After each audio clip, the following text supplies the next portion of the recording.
What's up, guys? Matt here, and today I want to share with you guys a quick reel from Isaiah Saldivar talking about evangelism on the metaverse. And I want to talk about my personal feelings about this. If you've been following this channel for a while, I made a video on the metaverse and all these churches and everything that's kind of the crazy stuff that's going on in there. And, I've kind of had a change of heart. Don't jump the gun. I'm not endorsing virtual reality church or anything like that. That is not happening ever.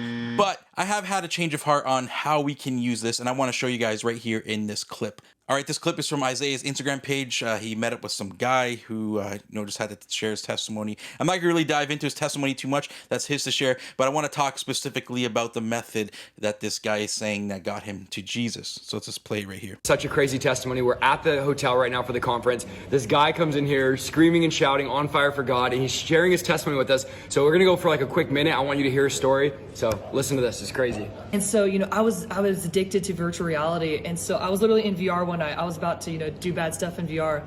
Literally, all of a sudden, this guy comes up to me and, he asked me if I've been born again. And so, I didn't really know the answer to that question. And so he shared his testimony with me and then ended up sharing the gospel. And something moved in my heart that night, and I fell on my knees and I just gave my life to the Lord. And since then, it's been amazing. And I've seen miracles in VR. I've seen people healed in VR. I've gotten words of knowledge about people in VR when I'm witnessing. So amazing. So guys, you got to hear this. He just told me, he said he spent over 400 hours witnessing to people in VR. Somebody shared our channel with him in VR. This is seriously, he's so on fire. One of the craziest stories. It's glory to God, man. And it's such a miracle that people are getting saved in VR right now. All right, so we see from this clip, this guy met up with Isaiah Saldivar. He shared with him his testimony, and he said basically he was in virtual reality chat, VR chat. It's I can't explain it. It's just a place where you go, you have avatars, you walk around, you talk. And someone came up to him and said, "Are you born again?" And he asked them about the gospel, and he preached the gospel, and then his heart and eyes got open to the gospel, and he apparently got radically saved, and he's now living for Christ. And I think this is amazing. Anytime someone's eyes open up to the gospel, it is awesome. And so basically what I want to talk about in this is, can we use virtual reality for evangelism? The whole virtual reality thing, I think it's a remarkable technology. You can do so many things, so many cool things. Doctors can do surgeries. People can have chats and meetings, and you can sim so many things. To a limit, it's good. But sometimes you can get lost in it too. But I'm saying this is great technology. We go back 30 years, back in the AOL days, we couldn't have dreamed of having stuff like this.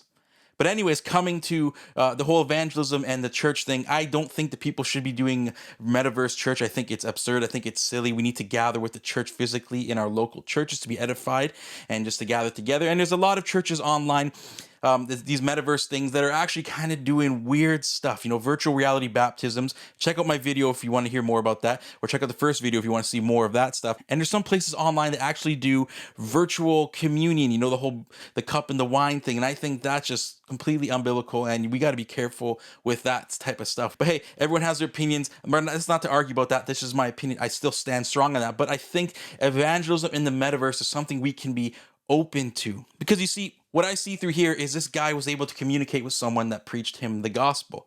And what's the difference if I hop on Zoom, or if I go on FaceTime, or I text you, or we do this or we do that, and I tell you about the gospel that way? There's no real difference. Obviously, I'm not a fan of this whole metaverse and virtual reality thing, but we can always leverage this stuff for the good.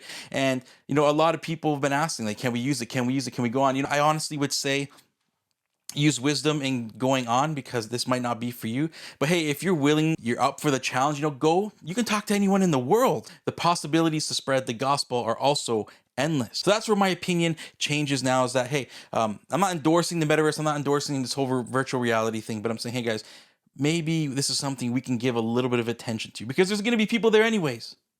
Whether we like it or not, whether we endorse it or not, where I think I like virtual reality or not, people are going to be there.